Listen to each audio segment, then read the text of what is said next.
The Honest Garage Podcast, where real shop owners tell real shop stories. Today on the Honest Garage Podcast, we're sitting down with a husband and wife team who've spent more than 3 decades proving you can build a growing shop around old school values and still like each other at the end of the day. Our guests today are Lee and Kelli Weatherby, co-owners of Accurate Automotive in Mesa, Arizona. Accurate Automotive is a full-service, owner-operated shop in downtown Mesa that's been taking care of the East Valley since the early 90s. Over the years, they've grown from a small neighborhood operation into a multi-bay facility with a long-tenured team. Several techs have been with them for more than 15 years, and a reputation built on honesty, quality, and clear communication. The shop's culture is literally written over the door: friends serving friends. That's more than a slogan. They built their business around a win philosophy. The customer wins first, the shop and team win second, and the business wins third. It's about prioritizing what truly matters and never selling something they wouldn't do on their own cars. They brought that mindset with them when they moved to Arizona with their 2 kids in 1990.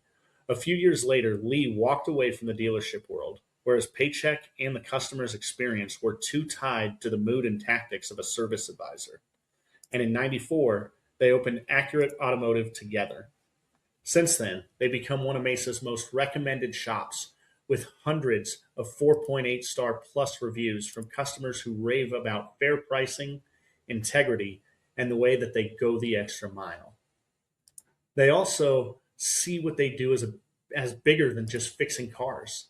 Accurate Automotive partners with the East Valley Institute of Technology to help create opportunities for young technicians, and they talk about their work as a kind of teaching ministry, educating customers so they can make smart decisions and developing their team from within instead of just chasing the next hired gun. And through all of that, they've been married about 40 years. They're high school sweethearts who now function as co-executives.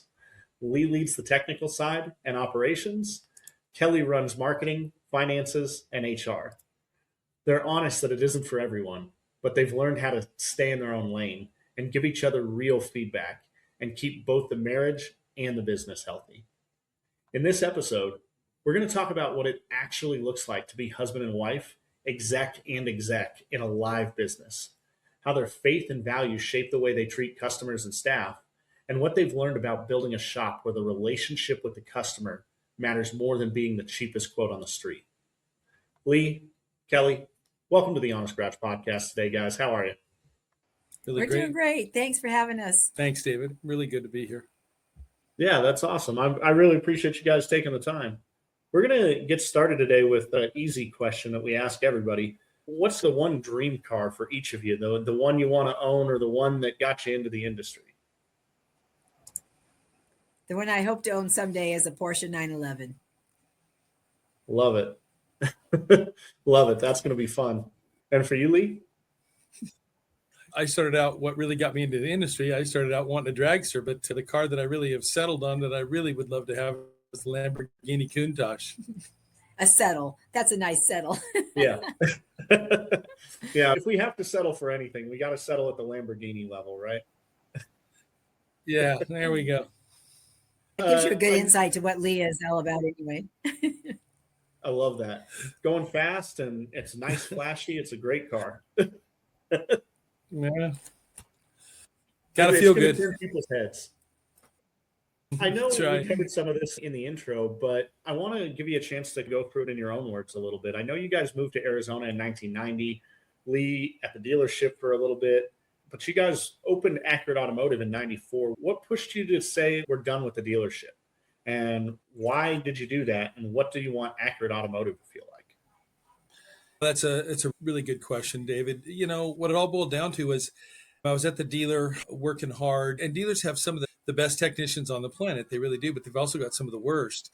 The real problem for me was you're going through, we never had a chance to talk to the customer. As a technician, you don't talk to the customer.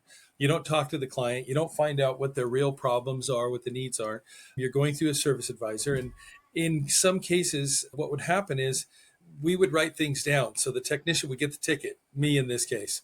I would turn the ticket then back in, have to get the parts pricing, everything else, give it to the service advisor.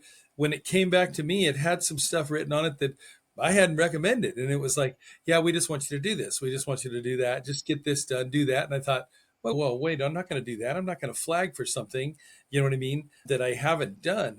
You're basically stealing from the customer. And unfortunately, it seems to be a rampant thing that was happening at the time. And I saw it. I worked in 2 or 3 different dealers and saw this very similar things going on. And for some people, I guess that works. For me, it doesn't. And I thought there's got to be a better way to give a customer a real good value. Yeah. Hey, Kelly, what was your focus during that time frame while Lee was playing in the dealership world, aside from being a confidant and counselor when he would come home? Yes, I was a stay-at-home mom. Lee and I were pretty young when we got married. We were the first couple to get married in our group of friends. And so we didn't really have any, per se, like mentors of how to do it, right? So we just were fumbling through. And what we decided was we wanted to raise our family. We wanted a very traditional, it looked traditional, where Lee would provide for the income and I would provide the home stability. And so we had the 2 kids fairly quickly. Our 2 are like just 2 years and 2 months apart, so pretty fast. I loved being a stay-at-home mom. My nature is to nurture. I do a lot of that around the shop. In addition to the things you mentioned, I'm definitely, the team mom. I love my mother role. It comes very naturally. And so that's what I wanted. I wanted to stay at home. And so we made sacrifices because it's hard to be a single income family. We didn't have the fanciest anything. We just were very happy in our roles. And of course, they say the temperature is in the home what the mother brings to the table. When your husband's not happy at work, that is very stressful. When he comes home and he's not happy and you're trying to make it be peaceful, it's difficult. And so, as we were talking about it, there's just some challenges there. And Lee likes to be in charge of his paycheck. And when he wasn't in charge of his paycheck, there was trouble. Yeah. So talk to me about the transition. The reality of it is up. I just thought we could do it a whole lot better. Oh, yeah. That leads right into the next question I have about, was that like a family decision to open up Accurate Automotive? Was that you guys sat around the kitchen table one night and made the call, or did Lee just make the jump, or Kelly, did you push him into it? No, sir. That that was all Lee Weatherby. I found a buddy that had a shop, and I said, you know what? I want to rent some bays from you. And I got a pager, and I said, babe, this is what I'm going to do. I'm going to go to work for myself. And I did. And we worked long hours, sometimes in the middle of the night, sometimes overnight. That's right. And built our business with basically friends and family, and then referrals, very neighbor to neighbor type of a process. And it really exploded for us and took off. And after a bit, I realized I just couldn't keep up with the demand. And so I said, I'm going to have to hire someone. And that's really when you get an awareness of what it is that you're trying to accomplish and do, is when you now are bringing on other people. Yeah, absolutely. And definitely baby step. Yeah. You baby step. Yeah. And were you involved from the beginning, Kelly? Were you helping manage things with the couple of bays that he rented from the friend? Yeah, he would. I mean, at very first, he was still at the dealer. So like he said, we worked on a pager. So I worked the scheduling. So he would work and give his best to the dealership. Lee's always been he has high integrity. So he's working and giving them the best while he's working on their stuff. And then he would count on me to schedule through the pager for friends and family. So we did a lot of drop off at our house, and then I would start to cart the cars once he got to the place where we were leasing those bays. And so then he would work until those jobs were done. And like he said, then it got to the point where you can't work 24/7. You have to have some downtime for rest. So we started to realize, okay, we're getting on this roll. And then Lee was realizing too, there's more than just working on the cars. There's sourcing parts, and every once in a while the customer would have a question. And so there was just a whole lot of things that were going on. So as we were leasing a different building because we needed more base, then I came into the business and started answering the phones and doing those things that I didn't want to pay somebody else to do, that I certainly could do during the time the kids were at school. So I would work like 8:30 to 2:30, and then I was still I dropped the kids off, and I'd still be at the pickup at the afternoon. So I was still basically a stay-at-home mom, but I was working while they were at school. And that's where we started. That's how it kind of baby step to where then it just grew from there. David, we called her part-timer. But she was getting a lot done in that part-time she had. Sounds like she was giving you a run for your money. Yeah, she was. One of the things we talked about in the prep call was the philosophy that you guys have had, like really from the beginning. You talked about that that 3-win philosophy, where the customer wins first, the shop and the team win second, business wins third. And you've turned that into a practical 1, 2, 3, 4 approach with how you deliver estimates to customers. How was that framework developed over the years, or was that something that you had right from the beginning? No, we have had some really great mentors. We do have a 20 group we've been involved in. We have a coach. We are part of a management group. They have instructed us some procedures that are very simple yet effective. So that's how we gain most of our knowledge, by realizing we need to change or grow, and then seeking out those people who know more than we do, and then being teachable and being willing to change. And the real key to that question is, what we were doing automatically. It's so funny. If you'll just take what you're doing and write it down and then review it, you come up with the process already, because you're literally putting it into action every day. And so with all the things that we were learning, we had to really stop and look at what is it that we were doing. And you know what? That 4-part process you're talking about just becomes very easy, because it boils down to, what does the customer actually need? And so we start out with the interview and find that out. Yeah. And so the initial drop off, you're just really, what you want to do is you want to engage with your clients. You know what I mean? And that's right. Part of the fun for me. It's not just being able to take something broke and restore it and make it new, but also really finding out what they want and then helping them get and achieve that. Part of the joy. And so then it just comes down to, I tell them right up front, hey, listen, this is the way I see a car. It's basically nuts and bolts, and it breaks down very simply. Anything safety related, we're going to ask you to do. That's what we want. Yeah. Because you're driving with people that we love around the road, and your people are out there too. And we have an obligation to make sure everybody's safe. Number 2, it's pocketbook safety. This is where I can really help you save some money. You know what I mean? And if that's what your interest is, then we can get you some more longevity and help you save money along the way. Number 3 is, let's really be serious. It breaks down to creature comforts. These are some things that they're annoyances, they're nags, they bother you. That window that doesn't go down when you're going through the drive-through, the cruise control that doesn't work, small oil leak, something like that. These are all creature comforts. And now in Arizona, everybody tells me that I'm really distorted, because when I tell them their AC is a creature comfort, they look at me and go, oh no, that's a must-have. Gotta have it. Can't do without it. But when it comes to tires and brakes, you can't do without those. With air conditioning, roll the windows down. And then number 4, it's just, let's keep an eye on it. You know what I mean? We've all got warts. Let's not pick at them or anything else. Let's just pay attention to them and see what develops. And I think it's important to note that as you're interviewing the customer, it's imperative that you have good listening skills, and that you can help them maybe take their chaotic situation, because when you have a car repair, it's not usually planned for. So it's a little chaotic for the customer.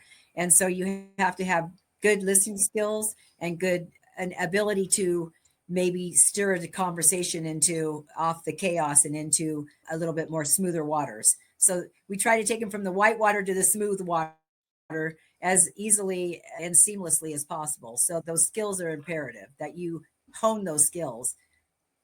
Yeah, I love that. I love that idea of making life from the chaotic situation of the first time customer coming in with a broke down vehicle to hopefully the next time they see you, it's because they scheduled to see you to resolve some of those other issues. And you can actually take them out of one of the worst days of their life with a broke down car on the side of the interstate or something like that, and get them to think proactively so they don't have to go through that again. It's a lot of coaching and a lot of teaching. You bet. And it's an education piece, and really it's about practice. Yeah, it is. It's practice. But it's about also understanding where they're at. You know what I mean? And really trying to get them to tell you where they want to go. That's it. And sometimes they don't know that. Sometimes they do. They're just a little bit reluctant to share. But you have to make sure that they understand that the way you're approaching this is we're partners. You know what I mean? Right. You're asking me to help you, and I want to do that. And I want to do the best that I can, but we're going to be partners in this. So We're on the same team. we're on the same team, and I've got your back, but you've got to deliver me the full information that you really want, and then let me go to work. You know what I mean? Let me really help you out. Yeah. So you mentioned partners there, and I know that you're partnering with the East Valley Institute of Technology, and you've got long tenured techs, and you put a lot of energy into educating your techs and educating your customers. Talk me through how you see teaching and education just at a personal level and how it applies to how you run Accurate Automotive. We would not have been in business for 30 plus years, 35 years, without being teachable and without having great mentors. Yeah. But you have to be willing to change, and change is sometimes very hard for people. It's the hardest thing anybody does. Even when you want to change, it's hard to do. And the good news is Lee and I, we both sort of embrace change. For whatever reason, we have that similar personality in our DNA. It's okay.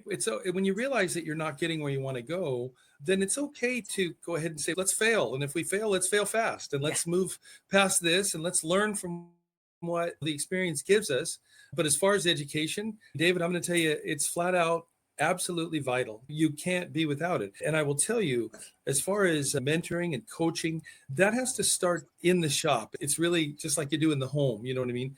Love has to exist, and then you can overcome little obstacles and things like that. The same can be true inside your shop, because the truth of the matter is little things don't need to become big. They just need to be basically explained and allow people to understand. Now, I know some people take the approach that's a need to know type of a basis or something of that nature. And we feel as though open communication is really what draws everybody together. If everybody can see the big picture, then it's really easy to fill in the gaps. And so I will tell you, communication is vital, but education, it's essential. If you don't have it, it's really hard to be effective or efficient. Yeah, I can completely see how that would be true in all aspects of your business. You touched on something, though, that I think people listening to the show, other shop owners, especially husband and wife teams, are really excited to hear your guys' perspective on. I know you've been married for 40 years, and you've said running a shop together, you were really candid in our prep call, which I appreciate, but you said running a shop together isn't for everyone. And even on some days, it might not even be for you guys on some days. So when you talk about staying in your own lane and clearly identifying your roles, how did that come to be? How did you guys figure out you need to stay in your own lane? How did you identify those roles? How did you identify your strengths and opportunities with each other? And then how did you implement them without killing each other? Okay. Lots of boom. No. That's not true. Yeah, it's bam. I never once beat him up, I promise. Yeah, there we go. Oh, she tried. That's good. Trust me, she tried. No, in all seriousness, though, let's address it. I'll tell you, a lot of trial and error. Yeah. A lot of communication and miscommunication. We do a SWOT analysis on ourselves. If you want to have a real eye-opening experience, you do a SWOT analysis on your husband and your wife. Yeah, but it's your business partner. Remember, you're looking at it as this. You're no longer husband and wife. Now you're doing a SWOT analysis on the business, and you have to find out. And I'll tell you what, it's really revealing. Really revealing. So let's go over that. So it's strength, weaknesses, opportunity, and threats. So you get all the top three here. The first three are pretty good. You get to that threat and you're telling your husband how he is threatening your business to go under because he isn't doing X, Y, Z, or he does the same to me. That doesn't go over real well. But if you're really looking for growth, then you're going to take that and you deliver it, hopefully, with in a loving tone. Constructive criticism, as they call it, with love and without the pointing the finger back and forth. So that's how we do it. We feel that we have room for growth and that our business we would like to have business growth. And in order to have business growth, we have to have personal growth and leadership growth and skills that maybe we don't have. So we look outside of ourselves and look to see if we know someone who can help us get to where we want to go. And the truth of the matter is, and this is just something that I want to make sure that everybody realizes, Kelli has amazing strengths, amazing, all right? And your partner does too. And here's the thing, there's a lot of crossover. So there's a lot of things that you both do and you do pretty well. But I'm going to tell you, in most cases, one or the other of the partner does it just a little bit better, whatever that would be. And you have to be willing to recognize that, you know what, this is a little bit more of a strength for you than it is for me. So why don't, you go ahead and walk in that lane. And then why don't you let me have this? Because this is a little bit more of a strength for me. And then it really, that's where the refining edge comes in, because you can really both be pretty good at a lot of things. And I'll tell you what, that's a benefit. It's a blessing, because when it comes down to doing that SWOT analysis and breaking down the business and analyzing it, it's really fantastic that each of us really understand what is going on and why we see this as the avenue of pursuit that we need to take. So if you want us to explain, I'm thinking while Lee's talking, how I can give you an example of something like that is for real in our world. Or Sure. Be careful. I'm going to be nice. I'm going to deliver it with a smile. That's the same thing as being nice, right? And I'm going to take it on myself.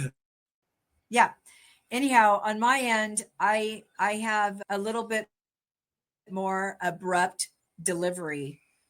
Not soft like Lee. Lee has a very nice, patient, softer, when the rubber meets the road. I was raised with a military dad and a very no nonsense mom. So it's pull your bootstraps up and get over yourself. Or Lee is more tender in the delivery part. So I'm a nurturer, but I want to get done. So it's a very tricky balance. So with ourselves, if there's going to be something that needs to be handled, if I'm going to be the hammer, I can be the hammer. I say to Lee, if it needs to be handled, I'll do it. But I think it would be better if you took this and XYZ. However, that I know it will be better if Lee handles it. And then the vice versa happens too. Lee doesn't really like confrontation. And so he'll let me handle the confrontational part because I don't mind that at all. Yeah. Well, and I think one of the things I want to... I don't mind confrontation. I just think that we're smarter. You know what I mean? The reason that we're at the top of the food chain is because we should be able to communicate without trying to talk over one another, yelling at each other, or any of that. We don't need to threaten one another. We just need to communicate. Yeah, communication's a huge part of every partnership, I would imagine, especially for you guys crossing lines between exec and husband and wife. Communication's got to be probably the biggest foundation of your guys' day. Oh, so one of the things I just want to touch on for our listeners that you brought up was, just because something might be more of a strength for Kelli than it is for Lee doesn't mean it's not also a strength of Lee. Just because you're not the one doing the thing does not mean that you were bad at it. It just means there's somebody better at it. And I think that's really important to focus in on when you're building your team in the shop, that they might not do it the way that you would do it, but that doesn't mean that they're not going to do it well and probably better than you given an opportunity.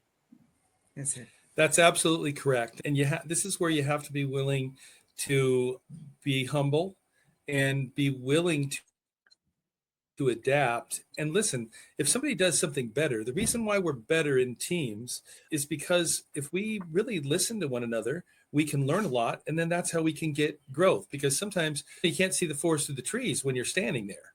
But somebody that's maybe 10 feet away can see that, hey, turn right, and you're going to be able to overcome the obstacle that you're now challenged with. And it's the same within the shop. It's the same. So the best part about it is that if you just really will listen, I think Kelli said it best in the beginning, and that is, we have really learned how to become good listeners. And it's one of the things we train on here, is how to listen to what's being said, because so much of the time when you're listening, you're already trying to speak. You're already trying to get out what it is that you think you're going to hear at the end of that statement. And so you're trying to respond before it ever finishes. And that's not always necessarily what the end might have the kick or the cliffhanger on it. You got to listen all the way through. Yeah. So With the SWOT analysis, what advice do you have to people who might want to try to implement that, whether that's in a business partnership, their relationship at home, or just amongst their team? What advice would you have for them if they're looking to implement it practically? It's good advice. Lee's good at this. Go ahead. I would just say this: if you're going to do a SWOT analysis, then here is what you need to do. When you start out with the positive things that you find in your partner, in your employee, in whatever it is you're looking at, and you need to come up with 10. I'm going to tell you flat out, you want to find 10 positive things. Now, you want to now then on the adverse of that, if you're looking for the negative, because it seems to me that a lot of times you can really pop off the negatives really fast. You know what I mean? Oh man, not doing this, not doing that. This isn't getting done. But when you're looking for the positives, you really have to dig deep and you have to recognize that those positives shine huge, you know what I mean, in other circumstances and situations. So I always say, and I have always told everybody here, when we're doing a SWOT analysis, especially when we're SWOT analyzing each other, let's look at the positives first, come up with 10. Let's look at the negatives, come up with 10, and then look at the opportunities between those two. That'll reveal the opportunities. You don't have to reinvent the wheel or anything else. You just look at the simple strengths and the simple weaknesses of an individual or a team or a business. And now the opportunities will become glaring as soon as you lay those things over. And then, the threats are what happens if we don't do what is required to move forward or overcome those challenges. It may sound like a big, hard thing. It's really not. The hardest thing is sitting down and just doing it. And then the most important thing is be very real. You're only lying to yourself if you're not going to really take it seriously and be real. Be real. Be exacting. Yeah. I love that. Say Kelli, what you want. It's okay. No, I think that's really, I'm just shaking my head going, yep. And I thought if I had anything to add, I would, but I really think that's spot on. You can't add anything to that. Love that. So one of the things that's great that I've enjoyed about our conversations together is that you're a values-driven, relationship-focused shop, and you're still making money. You're not worried about profitability, even though that's not the most important thing that's going on in your shop. It's building the relationships, as you guys say, friends serving friends. So what are the final thoughts or words of encouragement that you'd share with shop owners who are trying to toe that line between profitability and serving customers, and what advice would you have to people? I think it's very important for us to be clear. We are in business to make money, just like every other business. We are open, and we have to be concerned with profitability or we won't have longevity. So We are open, we are fair, we are building relationships, we're fixing cars, we're providing for families that work for us. If we're not focused on making money, then we can't afford to have employees or be here for the customer. So it's tricky. We give a good value. We offer there's a lot of value in what we do. I think the biggest value is that we're still here 30 plus years later, and that we plan on being here a lot longer past today. Although building our relationships is extremely important to us, but we also need to have the doors open, and we also need to provide for the families who work for us. I believe that exactly what Kelli said is, David, you have to look at the business as a business. So see, that's some of the stumbling blocks that we learned early on is that I was a mechanic. Of course, I'd gone to college and I had a business background. It just doesn't always apply. You don't always necessarily apply those things. And so what happened is, in our conversations, we realized, we have to be profitable. If we want to keep the doors open, we have to make sure we're covering costs. And you know what? That doesn't change anything as far as being able to be loyal and to be making sure that when we're giving you our best. And the thing of it is, I really think it boils down to, you got to be proud of what you're offering. We are proud of what we offer. I feel like we give the best service. We're not trying to be second best. We're trying to be the absolute best. And we have a commitment to make sure, like I said before, that we do have your back. So when we choose a product to use on your car, we're going to choose the best product. It may not be the cheapest, but that's because we've done this from a longevity standpoint that this component will outlast maybe that one. And yes, I get it. You can use a whole variety of different things, but in the case of, let's say, motor mounts, you're not going to use aftermarket ones and make them really have the tremendous value that you would if using the OEs. They're just not there. And you know what? That has everything to do with building that relationship at the get-go so that you can have that conversation with the customer to then just present the value and let them choose. Remember, it all boiled down to, in the beginning, you told me you wanted this. Okay, in order to get there, we need the best route is to do it this way at this cost, because it'll save you, even though it may cost more apparently in the front, it'll save you 10x in the backside. Yeah, I love that. I love the advice, and I think that's really important for people to understand that when you can't serve your customers if you go out of business. You have to stay in business to continue to build those relationships and continue to serve the customers and continue to warranty the work that you guys do and stand behind it. And I think when you're upfront with the customer about the value of the business and staying in business, a lot of them get it. Most people aren't so bitter and angry that they don't want you to make a profit. They want to know that you're going to be there to take care of them in the future. Most people are smart. Yeah, people are very intelligent. They know that people are in business to stay in business and to be profitable. So that's not even a conversation. The conversation then just becomes how I can give you the best. Then it just comes to value, because it really, when it boils down to, it's not really the cost either. It's how they felt when they were in your shop. That's right. See, and that's the whole reality of what we do. When we first start out, we think that we have to be the best price. That's just, it's an unreal perception, but it is a perception indeed. And sometimes it rules the roost, and it's very detrimental, because that's not the case. Our customers want us to be successful. That's a fact. Like Kelli said, they're in most cases very highly educated. They understand what it takes to be in business. And guess what? They've come to your shop because they want you. They want the help from you. And why? Because you've built that relationship, because they trust you. Even if they're a first-time customer, that doesn't mean they don't trust you. They found you for a reason. All right. And the key to it is they have a certain feel already. They've looked on your website. They've looked at your reviews. They've talked to friends. They look around. All the sensories are being fulfilled.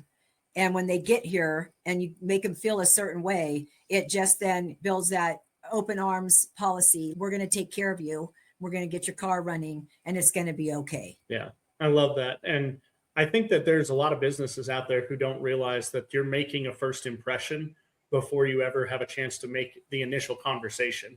And a lot of times that first impression is being made for you by your current customers when they're referring you, or by what you put out there publicly. Oh, no, I was just saying, and everything speaks from the moment they walk into your shop, from the way that it smells, from the way that it looks, how clean is your restrooms? Do you keep things very organized? I'm not saying you have to be perfect. And you know what? I would say it's probably in your best interest to be meticulous, but that doesn't necessarily mean perfect all the time and spotless, and not have, people are used to seeing things in a little bit of disarray to some degree. You know what I mean? Knowing that's how work gets done. But at the same token, don't be sloppy. Don't be sloppy. Yeah. That just, that carries a message that you can't overcome. I agree with you there. So one of the things that we ask everybody that comes on the show, the word honest is big with us, being the Honest Garage podcast. And our listeners know I own Honest Mechanic Marketing. I'm curious what it means to you, though, when you hear the phrase honest mechanic or honest garage, honest shop. What does that mean for each of you? And how do you guys apply that separately within your business? For me, I can that's very easy. It means that I'm going to do what I said I was going to do, the way that I said I was going to do it, when I said I was going to do it, without excuse. That's what being honest means. It means that I'm not going to pull the bait and switch on you. I'm not going to get you in under some guise that you're going to be paying for this. People call and ask us all the time, what does it cost? We don't have a problem telling them right over the phone, because if they're our customer, they're coming in. If they're not, and guess what? unfortunately, I want to know that right up front, because I only want to work from a position of complete honesty, period. I don't have any time. I'll tell you what honesty means for me. Kelly and I have been doing this for 34 or 35 years. When we go out on the town, we see our customers all the time. And you know what? It's such a wonderful reunion, because we're not having to shade our heads or put our heads down or place any avoidance. Man, we sit down and we have a conversation. We meet the family. We find future customers just by engaging as they're out there. Because the thing of it is, we've done it from a standpoint of just straightforward, honest discussion and talk, and really let them tell us what they want, and then us serving them in that capacity. Yes. And David, what I wanted to say in addition to that is honesty is also not omitting information. That's correct. Honesty to me, when I hear honest mechanic, I say they're going to give me the straight story, they're going to give me the full story, and they're going to let me make the choice as an educated consumer. So we're not omitting information. Yeah. Goes back to the partner thing. Let them know the whole picture so they can make a good choice. I love that. I love that. And I think that's something that gets skimmed over a fair amount. It's easy to be honest if you're telling somebody exactly what they want to hear, but those little bits of omission that creep in when you have to deliver hard conversations, or when you are trying to weigh, should I try to upsell this customer? And it's, what aren't you telling the customer, I think, is just as important as what you are telling them. I think a very valuable tool that we have been given the last 15 years is the digital vehicle inspection, where we have our technician on the checkout of the vehicle take photos. And it really does just enlighten the customer with that photo. They can look for their own self if there's a leak or a seep. They can look for their own self if the brake pad is worn, or their own self, they can see their tire tread. Some of the things that maybe we educate our customers on that they might not know in advance. There might be a lurking problem that they're not aware of. And when they have a photo of it, they can really make the best decision on their own self. Yeah, I agree. I think DVI has absolutely changed the industry. I wish that they were around far earlier, because they're so much easier than and safer than bringing a customer out into your bays, where there's a lot of liability for a business to do something like that. And DVI's put the power back in control of the customer and in the business owner's hands to educate as well. All right. So I do want to give you the opportunity, though, before we wrap up today, to share. We only have a limited time on this show to dig into some of these details. And for anybody that wants to get connected with you guys or learn more or dive deeper on anything that we talked about today, what's the best way for them to stay connected with you? They can get us through our website or email if they want to send us an email. We're proactive on our email if they want to do that. They're certainly welcome to call the shop if they want to do that. We're here a lot of the time, and our guys and girls are good about taking a message from us. So we're very open to being available for questions, or if we could mentor someone, we can share our trials and errors. We're very open to doing that. I think one of the things and that's Kelly's absolutely right. They can always accurateautomotiveaz@gmail.com. That would be the way you would email us. The shop phone number is 480-890-0409. So that's really straightforward and easy. But once again, we could try to help them in any, just simply because ultimately what happens is we have processes that we've honed and reviewed and have broken things down. And I will tell you that everything we do, or at least 90% of the things we do, all follow a process. From answering the phone to allowing the customer to voice their opinion on the pickup, to following up with the callbacks, and then everything in between, the way the vehicle is dispatched, the way that it needs to go through the shop, how it's supposed to flow. It's all just simple processes, and it makes life so much easier when everybody can see and follow the processes. Yeah, I think that's great, Lee. And on that note, seriously, take advantage of that if you're listening to the show. reach out to Lee and Kelly. These guys are absolutely great to talk with and have a ton more value than we had time to get to on today's show. And they're so gracious with their time and their knowledge. And I just want to say thank you again, guys, for taking the time to be on the show today. David, Yeah. it's truly a privilege. Thank you. It is. Yeah. Yeah. Thanks for reaching out and trying to help everybody in the industry. Thank you. Yeah, we appreciate that. And so, for our listeners out there, if you got value from today's conversation with Lee and Kelly and from the show, please share the show, share this episode with another shop owner. Subscribe so that you don't miss future episodes. Leave us a review. It helps the show grow in popularity, and it helps more good shop owners find us, and frankly helps us find more guests to help continue keeping this thing moving forward. So for more resources about marketing, you can always reach out to us at honestmechanicmarketing.com. We'd be happy to have a marketing conversation with anybody. But really, just big thanks again to Lee and Kelly. Thanks to all of our listeners. And as always, keep it honest in the garage, everybody.